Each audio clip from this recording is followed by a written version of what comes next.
Yo, yo. Hello, hello. Just testing out the audio, guys.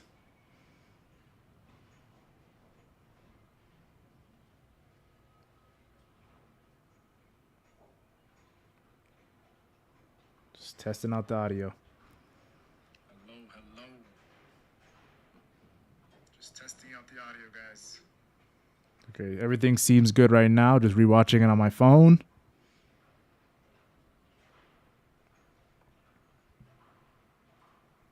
Just testing out the audio.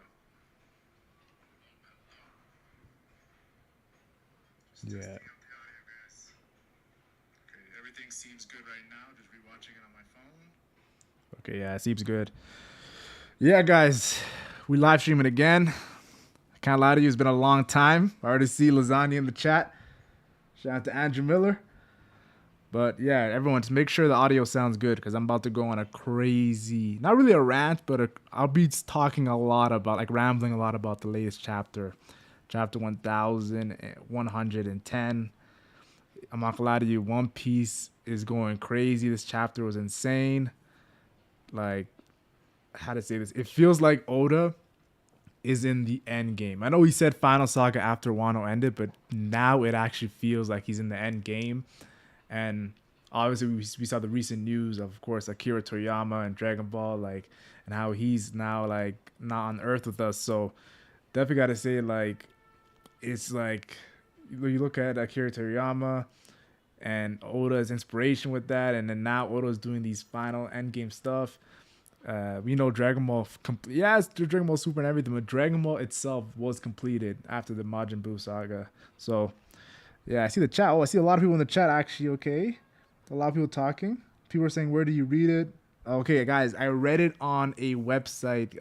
What's the website called? I think it's Ragnarok. It's a Ragnarok website. So TCB, it's not out, but there was a Ragnarok. I don't think the translations were perfect, but I'm a One Piece fiend, yo. I gotta read the chapter when it comes out. Like, if there's any translation, I'm probably gonna jump on it. Everyone's seen recently with the OP scans and TCB and all that. Now, I will say this: I'm not currently home right now. I'm currently traveling, so if you hear any background noise or if my uploads are not as consistent, you probably noticed that. It's because I'm not actually home right now. But I thought, who cares if I'm traveling? I still gotta bring out the content for you guys. I see. Okay, okay, yeah. This guy said, "Do you have a Gyat?" Ashwin said, "Don't ignore me." I'm not gonna lie to you. I gotta ignore you, brother. I gotta. No disrespect, but I gotta ignore that, yo. I can't answer that question. But yeah, I'm not gonna lie to you. Let me just talk about the chapter real quick. Let me talk about the chapter real quick. And what I want to talk about, honestly, is the beginning of the chapter. I even got some notes that I was while I was reading the chapter. I was like, let me talk about this stuff. So first things first, Gear Fifth Luffy is in front of five monsters. These are Luffy's words, not my words. He's in front of five monsters, and we see the names of these mythical Zoans. We see an ox demon, of course, that is Saturn. We've seen Utsumade, this mythical zone bird. And it makes sense because that Gorosei with the mustache and the tall Gorosei and the skinny build, he does look like a mythical zone bird. So Oda, it does make sense. I know it's hard to comprehend what I'm saying, but it does make sense. Then, of course, we have Mars. Well, of course, Mars. Oh, actually, yeah, that is Mars. And then we have Hoki, who's Mercury. Now, we didn't really see him do much this chapter, but I'm going to talk about that a little bit later. But this Gorosei, I've always thought he was a prominent Gorosei member. I've always felt like that. And how to say this, the fact that he didn't do much this chapter is interesting. Now, I do want to say this is also the skeleton horse, who did a lot this chapter. Venus Juro, who everyone thinks is from Wano. And of course, is a swordsman. He did a lot this chapter. And we see his mythical zone. And then, of course, we see the sandworm, who a lot of people thought this Gorosei member, Jupiter, who people thought related to Sanji with the blonde hair, and looks like the youngest Gorosei. This sandworm, yeah, his mythical zone is probably the weakest in design. I will say this: you're literally a worm. Like, that's what people make fun of people. You worm. I could already see someone finding this character and calling him a worm.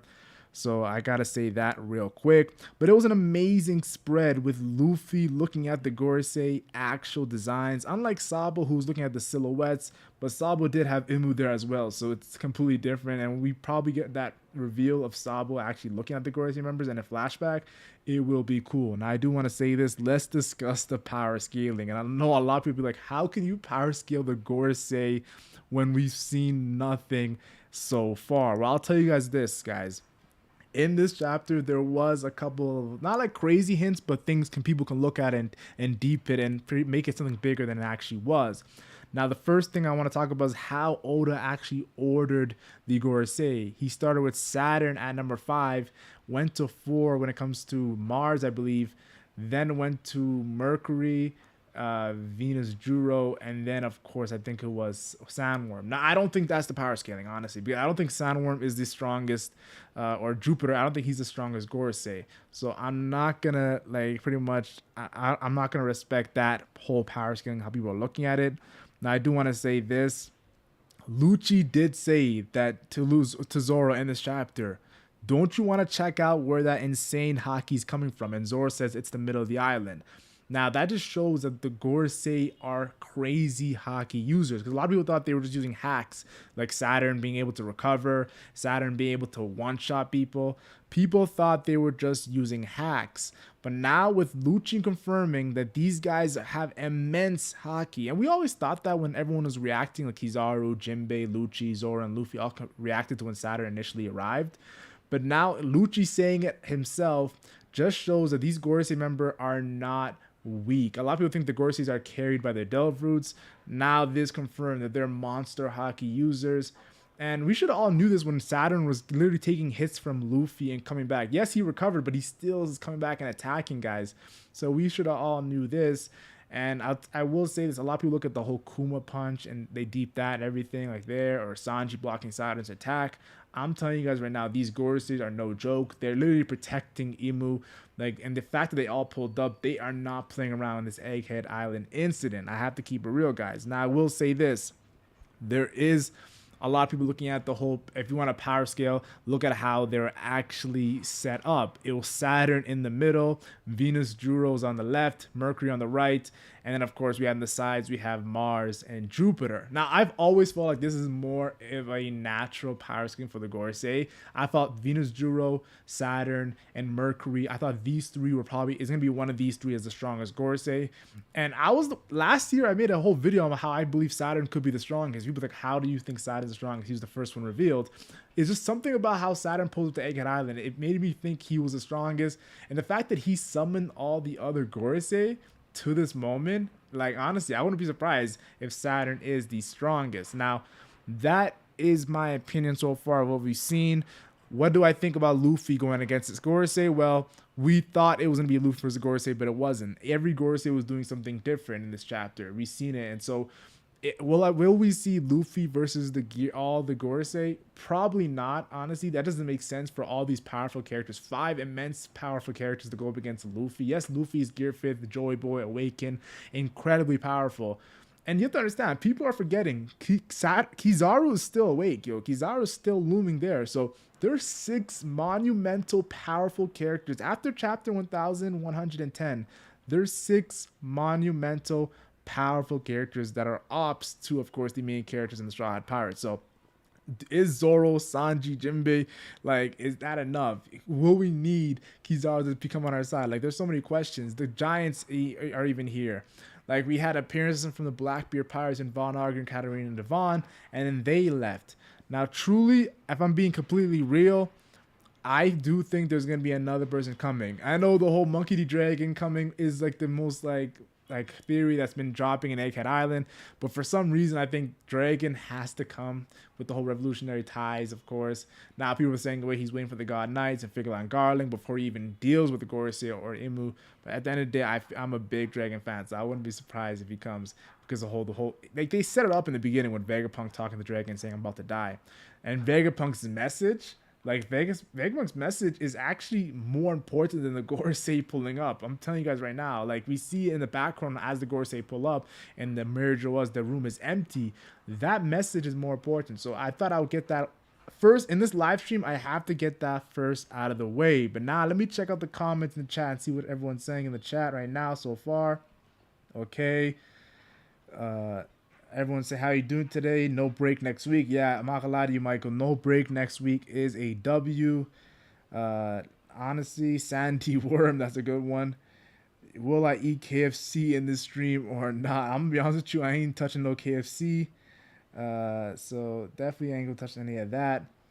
But yeah, chapter of the year, question mark. Zebex asks, chapter of the year. I think there's gonna be a chapter that surpasses this one, but I think it's gonna be one of the chapter of the years. Like it's giving me, I'll tell you guys right now, for some reason, Oda with this final saga is giving me like the apocalypse, the end of the world vibe, like seeing a horseman running around and killing people. Like everyone knows the legends of how like the apocalypse and the horsemen and the four horsemen and whatnot. So definitely got to say that I see the vibe that Oda's going with this in Egghead Island. It's funny because we still have Elbaf and the final war arc and Laugh Tale. Like we have so many arcs after Egghead Island, and it feels like Oda is like kind of like fast forwarding, but there's still so much that we have to get to. We haven't even touched Blackbeard and Shanks. So seeing even moments of like having Blackbeard having appearance with Van Og and kind of Devon, like there's so much that Oda has left, guys. Don't panic because we're seeing Luffy versus the Gorosei right now. We all know that Luffy has Blackbeard and Imu at kind of like there's so many places he can go when it comes to final villains, guys. So don't panic as fans, guys. Don't panic. But let me read some more comments. Do you think the elders are a disappointment at the moment? If I'm being completely honest, I don't think the elders are a disappointment. I know a lot of people are looking at Saturn getting punched by Kuma, or Saturn pretty much getting copied, his power copied by Katarina Devon, and then Van Arger teleporting, or Luffy like doing that crazy Gatling in his Gear 5th form. Like a lot of people are looking at different things like Saturn blocking attack. At the end of the day, Saturn has recovery, so that affects how he fights. Like, and the fact that that affects how he fights. And Lucci in this chapter kind of made me like give a little more respect to the Gorosei because of the whole hockey statement. Like Kaido said it best at the end of Wano: "Hockey reigns supreme." They already have overpowered Delphin abilities, so if they have immense hockey, how can you hate on the Gorosei when it comes to their powers and abilities? So that's my answer for Mr. Infinite. This is complete madness. I think Dory and Bragi won't make it out, sadly. Okay, I'll be honest with you guys. When I was reading that moment in the chapter, I had to agree. I don't think that Dory and Bragi will make it out, which is kind of sad because they just got to this moment after being on Little Garden for so long. But think about it, guys. Luffy's giant allies are not Dory and Bragi. At the end of the day, that's Shanks' giant allies. Luffy's giant allies are Hajiruden and the young new generation of giants. So probably Prince Loki is going to get involved, and new giants were revealed in Elpath Island. So Dorian Bragi dying here, it wouldn't be a surprise, honestly, because now they're literally in front of a two Gorosei member with Luffy, and it would be impactful for Usopp because Usopp wants to be a brave warrior of the sea, and it'll probably make Usopp stronger seeing his masters die in front of his eyes. So there's a lot of hints that Dorian Bragi will pass away. Like I didn't even think they were going to pull up to Egghead Island, guys, if I'm being completely honest, guys. So that's how it is. Is it out on TCB? No, I read it on a website called Ragnarok, guys. Search it up on Twitter. I think you'll find it, guys. That's how I read the One Piece chapter 1110. Now, that was me reading the chat. Let me get to some more One Piece chapter talk. Let's talk about the Gorosei. We've seen it. Itsumade. Now, let's be honest here. You know what's funny? Out of all the Gorosei's Devil abilities, like Saturn with the whole devil theme, Ox Demon is cool. Like Mercury with the whole like the boar, like that reminds me of Kuzugyodon that cut that boar in Wano. And then of course there's also the skeleton horse, which is awesome, and of course the sandworm. But Itsumade, this flying creature, this flying bird, for some reason this character, it might be the most hype, even though I think it's in one of the least impactful Gorosei when it comes to Mars. I think this Gorosei has one of the coolest designs when it comes to mythical zones. The fact that it's flying up in the air and Sanji's looking up and like, what the hell? There's a monster flying in the air. And the fact that it literally crashed into the Labo phase barrier. Yes, they didn't break it, but it's trying to get to the Labo phase barrier. Like that means it's trying to get the weaker Straw Hat pirates. And of course, that to me was menacing. I won't lie. That big bird was menacing. The Itsumade, it was very menacing. Now I do want to say this. The sandworm. The sandworm was funny because we all know Luffy loves insects and bugs. So Luffy mentioned there's a worm, and then of course it eating Luffy. Remind me of Sky Pea when Luffy got eaten there as well. But then Dorian Broggy came out of nowhere, jump in and cut the sandworm. Now, is the sandworm Jupiter, the one who looks like Sanji, the Gorosei, is he dead? No, he's not dead, obviously. We've seen Saturn with the recovery. It's most likely that he's going to have recovery as well. But a lot of people look at it as like, okay, Oda doing this to Sandworm. Is Sandworm not a legitimate Gorosei? So I thought I would get these two out the way. I think Itsumade's looks super cool. That flying bird looks super cool. The Sandworm is funny, but I'll tell you guys right now, the Sandworm does look like a little bit fodder. I will say this. I could be surprised, but like, come on, like, how are you going to throw hands when you have no hands, guys? You got to keep it real. Now, I do want to say this. Venus Juro of the Gorosei showcase in this chapter was number one. The reason why I say this is, first of all, he's speed blitzing, guys. Like, take a second. Let's have a moment of silence for that. Okay, I'm back. Yes, he's speed blitzing in his hybrid form. He has a sword with hockey on it. It's black. I don't think it's a black blade because we've seen his sword earlier, like during pre-time skip and stuff, and it wasn't black. So the fact that it's black now obviously means it's armored hockey. So he has hockey on his sword. He's speed blitzing half of the pacifistas on the island already, freezing their brain circuits, taking them out. This guy is a hybrid combination of Zoro, Brook, and Kaido. Like, the reason I say Kaido is because the mythical zone aspect of it. And I'll tell you guys right now, Venus Juro looks to be one of the strongest swordsmen. It kind of reminds me of, like, think about this. Fujitora is a powerful swordsman with Adulthood ability. Same with Law. But let's be honest here. We know there's powerful swordsmen like Odin and Mihawk and Shanks and those guys and Zoro that have no Adulthood ability. Venus Juro looks a combination of a Delphi user and a swordsman user, and that's why he's so menacing and scary in this chapter. And Oda highlights him multiple times doing attacks, and Zoro just coming off of Wano, and him having a Wano name in Venus Juro. I personally, as a fan, after Zoro just mid-diffed, I'll talk about that a little bit later, guys. After Zoro just mid-diffed Lucci, I want Zoro versus Venus Juro a little bit on this arc. I don't want all of it, but I want a little bit. And I think that'd be very, very cool if we saw it again in the final saga. Because Luffy versus Imu looks to be imminent. Joy Boy versus Imu from the Void Century. So to see Zoro versus Venus Juro and Wano talk and swordsmanship talk and Ryuma talk, that could happen, guys. Because Ryuma's a Wano person and Venus Juro from the Void Century is Wano. I think that would be super awesome, honestly. Now, I do want to talk about two things, guys. Yes, two things. Mercury didn't do nothing in this chapter. It just showcased no power and ability. Now, I think Mercury, the bald Gorosei, yes, with the burn mark, he, to me, always gave off the leader of the Gorosei. So the fact that he didn't do anything in this chapter was cool. Like, it was cool. Now, Venus Drew did the most in this chapter, so he can still be a prominent Gorosei, but Mercury not doing nothing was super cool. I have to admit, I won't lie to you guys. It was super cool to see. Now, I do want to say this. Saturn in this chapter as well did nothing, but we've seen Saturn so much in Egghead Island that it's not necessarily like a hint of Saturn being a prominent Gorosei. Though I do think, I've always had a theory of Saturn being the strongest. I'm not surprised that Mercury and Saturn didn't do nothing. These two are probably, one of these guys are going to be the leader of the Gorosei. Like, as a fan, as the series, I wouldn't be surprised if Venus, Juro, Mercury, and Saturn, yes, they're the three strongest, but I wouldn't be surprised if none of them are actually leaders of the Gorosei because they're part of an organization, and the actual leader, of course, would be Imu. Now, this kind of reminds me of Doflamingo's crew because the Gorosei and Doflamingo's crew have always had ties because Doflamingo being a celestial dragon. Remember that scene of them bowing down to Imu, and then of course the card seats that were bowing down to Doflamingo as youngins. Now you have to understand Virgo and Pika, they were the strongest, but there wasn't a significant vice captain to Doflamingo. Doflamingo wanted a lot to be the vice captain, but you have to understand there wasn't a significant vice captain to Doflamingo. There was just Pika and Dressrosa and Virgo and Punk Hazard. And then, of course, we had, Diamante, who was also very prominent. Corazon, you can also mention him as well.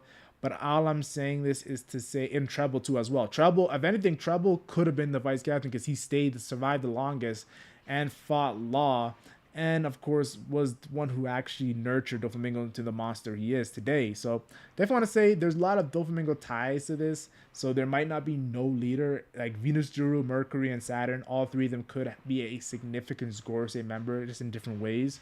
So that's my thoughts on the whole Gorosei and showcasing power. And I thought it was very cool in this chapter. This chapter was a really Gorosei orientated chapter, guys. Okay, we got a super chat, yo. Shout out to Zoro Shimotsky. Kind of like always supporting the channel. I gotta appreciate it. Yo, LegendMac back with the lasagna sauce. Of course, we're always cooking up lasagna. We're always feasting on lasagna.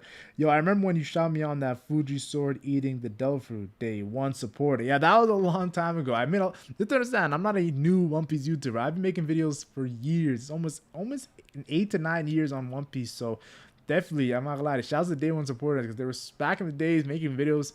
I will say this: making videos was more fun because there was more unexplored ideas, but it's way easier to make videos now because there's so much content to go on, guys. Like, to make One Piece videos now is so easy because there's so much material to talk about, but back then it was more funner because there was nothing to talk about, guys, because there's always a mystery. So that's my thoughts there. Is the scabbard visible? Maybe he has the upgraded version of the cursed sword that Zoro has. Now I will say this: I want to be very patient with the, of course, Venus Juro, because I, for some reason, think that character is so prominent. The fact that he has a Wano name in his sword. And of course, we all know the swordsmanship talks in Wano and the different classes. So I'm probably going to do a separate video on that, honestly, because I think it takes research. I kind of just come out of nowhere on live stream and just give my guesses because I really want to do a well thought out research when it comes to that. Hey, how we doing? Shout out to Jason.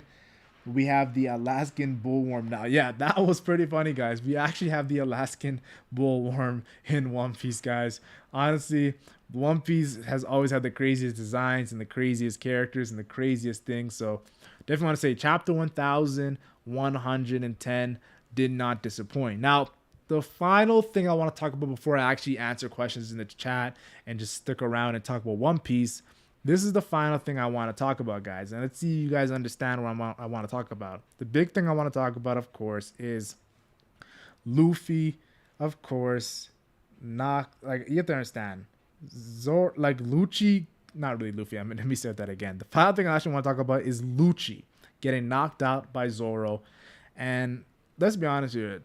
And me personally, the fact that Lucci, before getting taken out, he takes Zoro's sword and it's spinning in the air because Lucci attacked, automatically that's not a low diff. The fact that Zoro's sword is in the air spinning, like, how to say this, the last character we saw do that was King. The fact that this happened, this awakened Lucci did not get low diff by Zoro. That's automatically not a low diff.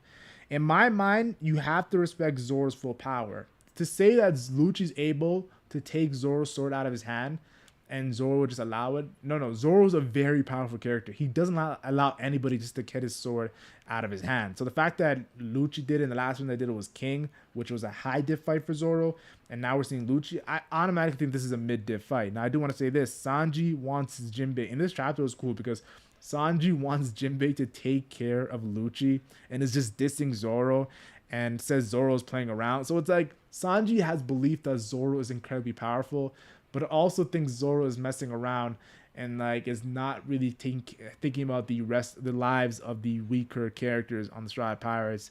And that's what's pissing Sanji off. So Zoro gets pissed off hearing this, of course. And this triggers Zoro, guys. This triggers Zoro. And he dodges the leopard spots, this finger pistol from Lucci in his awakened form.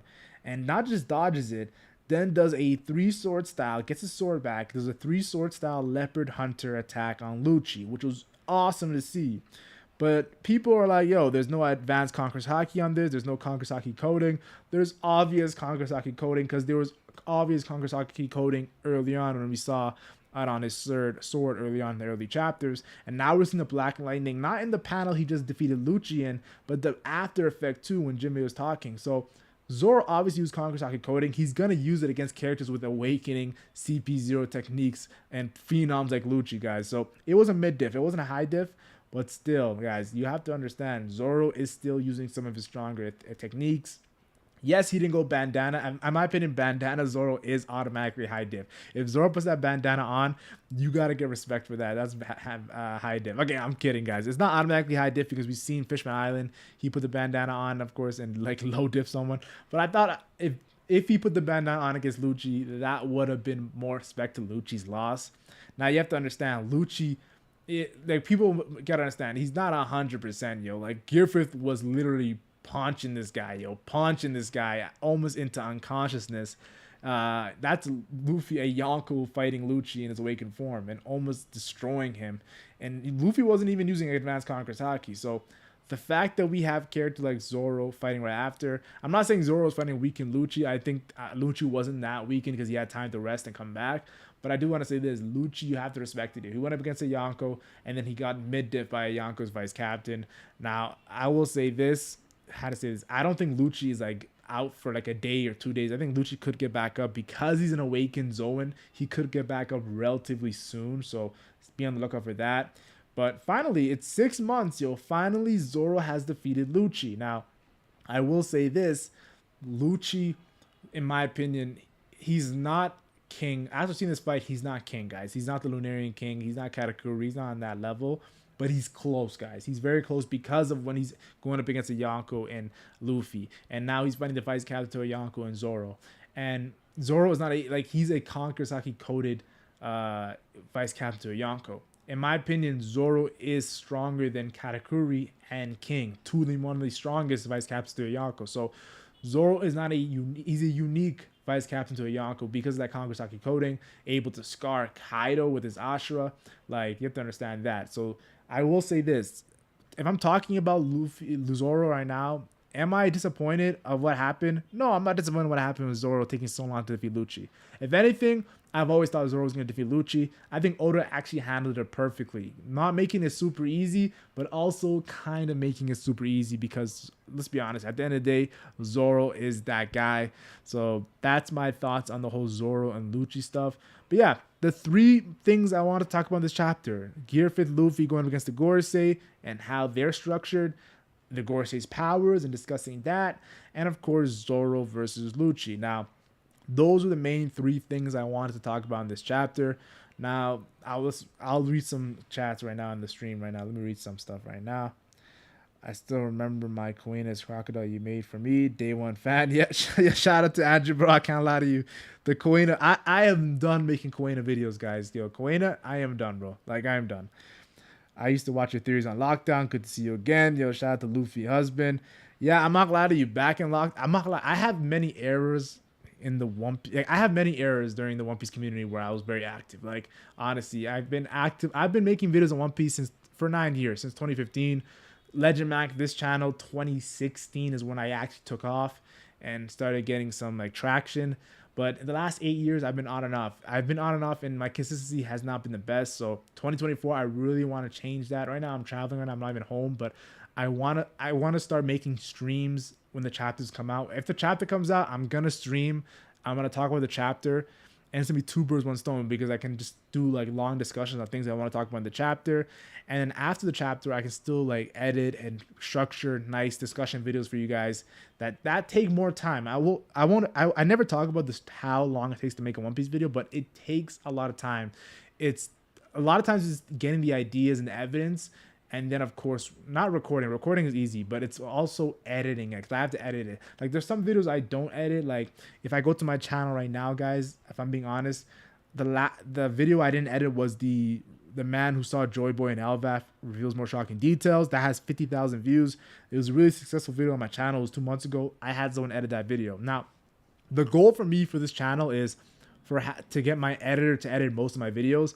But right now, I have to edit my own videos because, how to say this, obviously editors are not cheap, guys. So I personally feel like I should edit my own videos, grind a little bit, and the next month or 2 months, that's when I'm gonna get an editor for you guys to get the highest quality content. But right now, I'm gonna have these live streams. I'm gonna have these discussions. I might have some guests too. I try to get these live streams maybe once or twice a week. But as soon as the chapter drops, there has to be a live stream talking about One Piece. Like, we've been live so far for a good 30 minutes, guys. So I think that's really good. We've been live for 30 minutes. But yeah, I'm not gonna lie to you guys. I'm really trying to bring out the content. Someone said Matt DeCaro said I'm really enjoying this right now. Yeah, thank you. I appreciate it, guys. I'm trying to live stream. It's hard live streaming by yourself because, like, I'm gonna be honest, I'm a professional yapper when it comes to One Piece, especially. So it's not that hard to live stream by yourself, but you never have a time to take a break. Usually, when you're live streaming with someone else, you can have time to take a break, sit back, relax, and have them take over. But yeah, I definitely want to say it is a little bit harder now. You probably see that there's a big time difference where I'm at right now, so that's why you see me streaming so early. I would have streamed in the afternoon where more people are awake. But yeah, let's just talk about this chapter, guys. I think I talked about all the majority of things in this chapter, but I want to talk about Luffy for a quick second, guys. Gear 5th Luffy. Everyone thought that Luffy was gonna fight the Gorosei. Like they thought it was gonna be a crazy scene of him just going at it with all the Gorosei. But Oda broke everyone's ankles, having, of course, right off the bat, Skeleton Horse, Venus Juro go against the Pacifistas, have Itsumade, Mars, the mythical zone bird, go up in the skies and try to get the Labo phase. He ain't Kizaru, we can't just go through it. And then, of course, we have, when it comes to the Sandworm, who actually attacked Luffy. Now something's interesting, guys. Oda didn't do what we wanted, like not wanted, but we thought was gonna happen. He had only one Gorosei attack, had Saturn and Mercury sit back, and of course had the other two Gorosei do something else. Now I personally believe that Mercury or Saturn, one of them might not even attack Luffy. They might do something completely else too. And it's Oda kind of saying that, yeah, there's no way that Luffy can take on 5 Gorosei. Now, I'm thinking, guys, if Luffy's able to defeat all the 5 Gorosei on Egghead Island, that just makes Yonko level on a whole entirely different level. Because right now, after the last chapter where Kizaru was not even in the fight anymore, Luffy pretty much got that guy out the paint. Yo, he's out the paint. Kizaru's out the paint. He's on the ship right now chilling. Really made the difference between Yonko level and Admiral level significant. Not because Kizaru is getting mollywopped by Luffy, it's because of how we viewed Kizaru before that. You have to understand, Kizaru was a prominent admiral. He wasn't Greenbow, he wasn't Fujitora. Greenbow and Fujitora are respectful in their own right, but Kizaru was respected because people had Kizaru over Aokiji and Akainu during Marineford War back in the days, guys. That's how much respected he was. Now, of course, now, if you've been following the One Piece story, you have to give the utmost respect to Akainu and Aokiji, fighting for Fleet Admiral position, fighting for 10 days, and now Aokiji, when his performance against Garp, and of course Akainu, his performance against Whitebeard. Obviously, these guys are a little bit stronger than Kizaru. So if Aokiji was fighting Luffy or Akainu, I think it would be a little bit different. If I'm being completely honest, guys. But still, Gear 5th was mollywopping Kaido, guys. Now, Kaido was doing amazing against Gear 5th, but at the end of the day, Gear 5th Luffy, there's a reason why Oda brought him out after Wano. He wants him to be just on a entirely different level. Like, the only thing that was stopping him was the time limit. You guys in the community tab, I asked, without his time limit, is Gear 5th Luffy really that guy? And a lot of people agreed that without the time limit, Luffy would be the strongest. Gear 5th Luffy would be the strongest. And maybe that's what Oda was intending from the start. Maybe Oda, the reason why he had the strongest creature alive, not at the final arc, but actually in the middle of the post-time skip in Wano and with Kaido, is he wanted Luffy to become the strongest, and from pretty much be the strongest towards the end. And if Luffy, after defeating Kaido, is the strongest, but only has like weaknesses that are like not to do with his power, but more so stamina, that really says something. Now, I do want to say this. Blackbeard and Shanks are Yonkos you cannot sleep on. Like right now, if you told me to bet money, I would say that Blackbeard and Shanks would be Luffy right now. Not because I think they're stronger necessarily, but because the time limit, at the end of the day, I think they're around the same level as Luffy, and the time limit just makes Luffy no chance. Like if you put Shanks instead of Kizaru, or Blackbeard again instead of Kizaru, and Luffy runs out of time, I don't think they're saying I'm not being able to move, yo. But Yonkos are tanks. And one attack from Gear for Luffy is not going to happen like that. Like, Kaido himself want to be like that. Or Big Mom. Kaido and Big Mom are getting back up, and they're going against Luffy. And someone has to help out Luffy in that situation, guys. So, put some respect on the Yonko name. I think Egghead Island has finally done that for good. And the beginning of this channel, I've always started off with Yonko vs. Admirals. It's kind of crazy. It took me 8 years to finally get the confirmation. I've always thought the Yonko were stronger, but get the confirmation that the Yonkos are on an entirely different level. And I'm going to ignore Buggy, guys. I'm going to ignore Buggy because he has Miyuk under him. And now Miyuk might be that Yonko guy compared if you're actually looking at it and not Buggy. Now, let's see. Andrew Mills, I know someone who might be a good fit to help you with editing.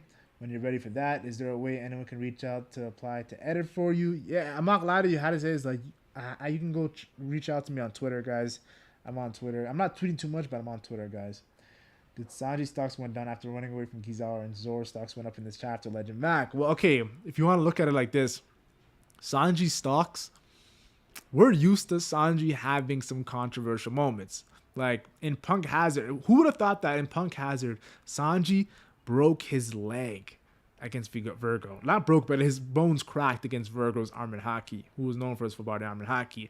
And now this same Sanji is tanking a Yonko commander's sword attack, like Queen's attack, tanking it.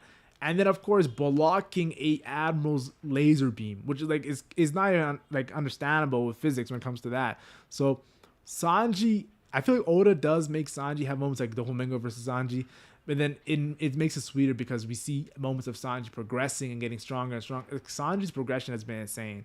So him running away right now, I think honestly is not a necessarily bad thing because he's obviously carrying Vegapunk. He's not like he's running away because he's like he can't hang with the Gorosei there or something. Like we've seen him block Saturn's attack, we've seen him block Kizaru's attack. Sanji is still a wing of the Pirate King crew. Like he beat Queen like pretty strongly, guys, with his blue flames and his incredible speed. So I don't think Sanji stocks are down. If anything, how to say, I think Sanji is chilling right now. I think Zoro's chilling as well too. None of their stocks have gone up or down. Zoro defeating Lucci. I will say this: I thought Zoro was going to defeat Lucci, but to have that on your resume, you have to automatically put Zoro stocks up because having a legitimate win against a legitimate powerful character always is a good thing. It can never be a bad thing. It can never be an equal thing. So I would say after the chapter, Zoro stocks do go up. People might be like, well, it took so long and everything. It was a mid-diff, so I'll give him that. And Sanji stocks, I'm not gonna lie to you, they went up the last couple chapters. Right now, they're staying the same. Nothing really happened with Sanji, so that's my opinion there. Yo, where are we in the new chapter? I said I read it on the Ragnarok site, guys. I read it real quick, guys. Just search on Twitter, One Piece chapter. You'll probably see the link there. It's like a Ragnarok website, guys. Interesting fact, Zoro used the Hava Hell against Lucci, one of the 8 cold hells in the Buddhist, I think it's pronounced Extatology. Yeah, sorry for that butchering of the mispronunciation. Similar to Nasjo's slashes. Okay, this is interesting, guys. So I like that you mentioned that fact that Zoro is having the same connect. There's some connections with Venus Juro as well. I've also noticed that as well. The fact that Zoro and him were both going ham in this chapter as well. They're fighting, end of story, guys. EOS, they're fighting. It's gonna be a crazy fight, and I can't wait, guys. With the whole sword talk too, like the legendary sword talk too, like in Wano, and the fact that Zoro's history in Wano. Like, there's so many different plot lines. Like, it's not even the battle, guys. I don't really care about the actual battle. I care about the plot line, the story element to it. I always enjoy when Zoro has story elements to his battles, and he doesn't have that much. Like, Sanji and Luffy get more, like, development when it comes to their flashbacks. Sanji and Luffy are the only Straw has to have 2 flashbacks, guys. Think about it. Zoro's first flashback, yes, it's a good flashback, but it was relatively small. It was one of the bigger flashbacks when it comes to Straw Pirates. We all know that Robin, Brook, Luffy's ASL flashback, like, how to say this, like, Luffy's even first chapter flashback is very prominent. I think Zoro's flashbacks in the same level as, like, Usopp, honestly, but like you have Nami's flashback, which is insane. Like the Straw Pirates are known for insane flashbacks. Chopper, Frankie, like they've had insane flashbacks. I think Zoro and Usopp are probably one of the weaker flashbacks, but I've always expected them to have another one because they're a part of the main 4, the Arlong Park main 4, and the fact that Luffy and Sanji got 2 flashbacks. I could see Usopp getting one with his father, and of course I could see Zoro getting one with, of course, like we kind of got a little bit in Wano, but I think a major one soon too when it comes to related to Wano and how that's going on. So that's how I see that, guys, honestly. Okay. I'm just reading the chat, guys, right now, guys. Just reading the chat. Let's see this. So do you think the Holy Knights are stronger than the Elders? No, I do not think the Holy Knights are stronger than the Elders, guys. I do not think that. I truly believe the Holy Knights are powerful with Figure and Garling and probably some younger guys because Figure and Garling is older, but I don't think they're stronger than the Gorosei guys. Someone said, why so early? It's the time difference, guys. That's the reason why it's so early. It's not me, guys. It's the time difference. But yeah, we're around 50 viewers right now, guys. It's pretty cool to see 50 viewers. My first stream back. 50 viewers is insane, guys. I got to respect it, guys. You guys really came out. But honestly, you guys, I'm gonna make more videos and more content for you guys this upcoming week. I just thought I would live stream my initial reaction for you guys when it comes to One Piece chapter 1110. But yeah, I think that's it, guys. Like honestly, I talked about pretty much everything I wanted to talk about. You guys were really supportive in the chat, and I think this is perfect time for me to go. We got a lot. This is a very successful stream as well, guys. So I thought it was really cool. But yeah, I'm the LegendMac, bro. The lasagna was good. This chapter was amazing. 10 out of 10. And I'm gone. Yeah, let me end the stream perfectly.